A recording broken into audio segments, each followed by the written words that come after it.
योगी UP उपयोगी और गंगा में नहाना और राम तेरी गंगा मैली हो गई, ये सारे नाटक इसलिए किए जा रहे हैं कि असली मुद्दों से आपका ध्यान भटकाया जाए। आर्म फोर्सेस के लोग हैं, उनका वोट जो है उनकी बीवी दे सकती है।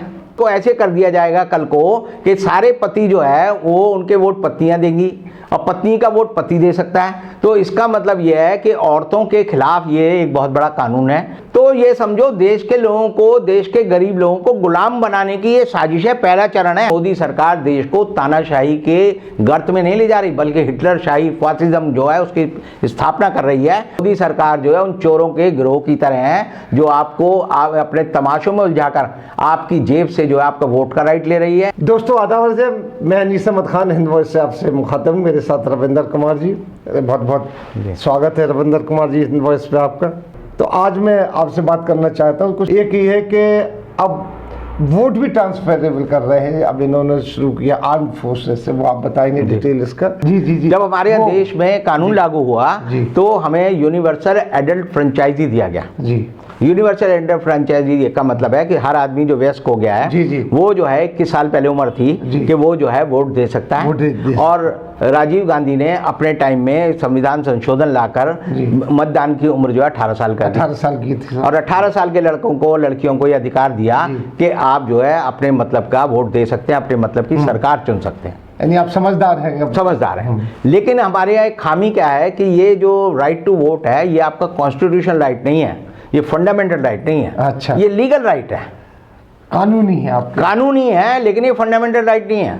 अच्छा, और फंडामेंटल राइट नहीं है तो इसलिए अब जो है रिप्रेजेंटेशन ऑफ पीपल एक्ट है, उसमें 2 संशोधन जो है मोदी सरकार करने जा रही है और जो बड़े हानिकारक हैं।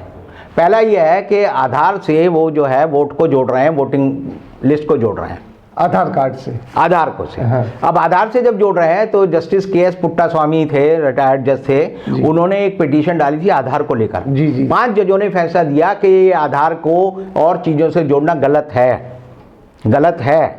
और उसकी जांच के लिए सुप्रीम कोर्ट ने अपने एक रिटायर्ड जज डी.एन. श्री कृष्णा की अध्यक्षता में एक समिति बनाई कि राइट टू प्राइवेसी की क्या स्थिति है। और डी.एन. कृष्णा जो कि सुप्रीम कोर्ट के रिटायर्ड जज थे और सुप्रीम कोर्ट ने ही उनको स्थापित किया था, उसने कहा कि ये आधार का जो है ये वायलेशन होगा हमारी प्राइवेसी पे, तो ये नहीं होना चाहिए।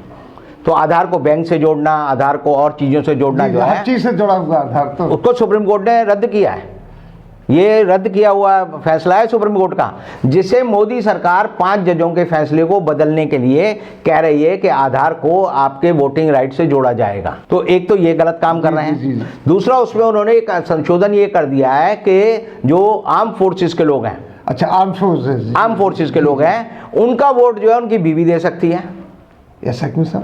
और जो औरतें आर्म फोर्सेस में हैं उनका वोट उनके पति दे सकते हैं। ये क्यों आखिर इसका? यानी आप समझिए कि वोट जो है वो ऐसा वोट अधिकार है कि पति को नहीं पता होता पत्नी ने किसको वोट दिया है। ये है हमारे यहाँ कानूनी, यही है, इसीलिए अनट्रांसफरेबल वोट है। अब आप समझिए इसको ऐसे कर दिया जाएगा कल को कि सारे पति जो है वो उनके वोट पत्नियां देंगी और पत्नी का वोट पति दे सकता है। तो इसका मतलब यह है कि औरतों के खिलाफ ये एक बहुत बड़ा कानून है और ये प्राइवेसी जो है उसके खिलाफ है। होने वाले समय में ये होगा कि आधार से जब लिंक कर देंगे तो गांव का जो मुखिया है वो सारे गांव के लोगों के आधार कार्ड ले लेगा और सबके वोट डाल देगा।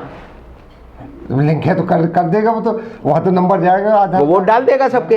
तो ये समझो देश के लोगों को, देश के गरीब लोगों को गुलाम बनाने की ये साजिश है, पहला चरण है। और ये पहला चरण इतना खतरनाक है कि इस पे कोई बहस नहीं हो रही। बहस तो वैसे किसी को पता ही नहीं। बहस तो जब करेंगे जब आपको मैं बताऊं। अब जैसे मैंने आपको आज बताया है तो आपको धक्का लगेगा, ऐसा भी कानून हो रहा है। तो आप समझिए सरकार जो है सारे बिल ऐसी हालत में लाती है कि पास होने के बाद आप पढ़ेंगे, उससे पहले आपको अवेलेबल भी नहीं है, किसी वेबसाइट पे अवेलेबल नहीं है। ये आप ढूंढेंगे नहीं मिलेगा, आप आरटीआई लगाएंगे नहीं देंगे।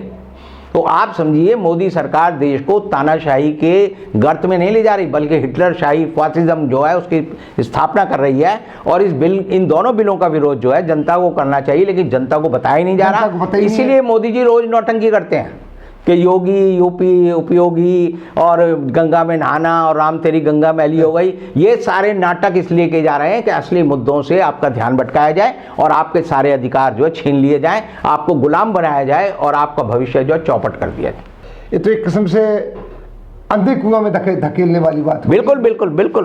और ये आगे चल के भाई जैसे कोई भी सरकार आएगी तो कुछ चेंज नहीं कर पाएगी। नहीं, हर सरकार को फायदा होता है, हर सरकार को आप फायदा है। समझिए तानाशाह में ये नहीं है कि एक तानाशाह के जाने का दूसरा जो है लिबरल आ जाएगा। जी जी जी। देश को अपनी आजादी की रक्षा के लिए लगातार कोशिश करनी चाहिए, जागरूक रहना चाहिए, जी, जी। तभी आप रहेंगे। जी। लेकिन एक तानाशाह जैसे आप हम देखते हैं पाकिस्तान में या और किसी जी, देश में जी, जी। कि एक जनरल गया तो दूसरा जनरल आ जाता है, फिर तीसरा आ जाता है। वो इसलिए क्योंकि सबको फायदा होता है, एक कॉकस डेवलप हो जाता डेवलप हो है गया। जो देश का शोषण करता है और जी, जी, ऐश करता जी, जी, जी, है। जी। तो उससे बचने के लिए तो हमने लोकतंत्र अपनाया है। जी। लेकिन मोदी सरकार जो है अपने तमाशों की आड़ में, ये तमाशे जो है आपको बहलाने के लिए नहीं है, आपको बेवकूफ़ बनाने के लिए, आपके हक छीनने के लिए। तो आपको हमेशा जागरूक रहना चाहिए कि मोदी, योगी और ये अमित शाह और ये आरएसएस वाले जब भी कोई तमाशा करें आप जागरूक हो जाएं। जैसे कि आपको पता होगा कि कई लोग क्या करते हैं कि जब घर के बाहर जो है भगवती जागरण हो रहा होता है तो मोहल्ले में चोरियां हो जाती हैं, किसी की शादी होती है तो चोरियां हो जाती हैं। तो चोरों के लिए स्वर्णिम अवसर होता है कि लोग किसी मामले में उलझे रहे हैं। तो मोदी सरकार जो है उन चोरों के गिरोह की तरह है जो आपको अपने तमाशों में उलझाकर आपकी जेब से जो है आपका वोट का राइट ले रही है, आपके दूसरे अधिकार छीन रही है और आपको गुलाम बनाने की ओर ले जा रही है। ये मेरा कहना है। बहुत बहुत शुक्रिया कि आपने एक हिडन एजेंडा जो सरकार का चल रहा है, जो अनकरीब ही आने वाला है, उस पर रोशनी डाली। इसी के साथ लेते हैं विदा। बहुत बहुत शुक्रिया आपका। अगले अंक में फिर रविंदर जी के साथ हाजिर होंगे, तब तक के लिए दीजिए हमें इजाज़त।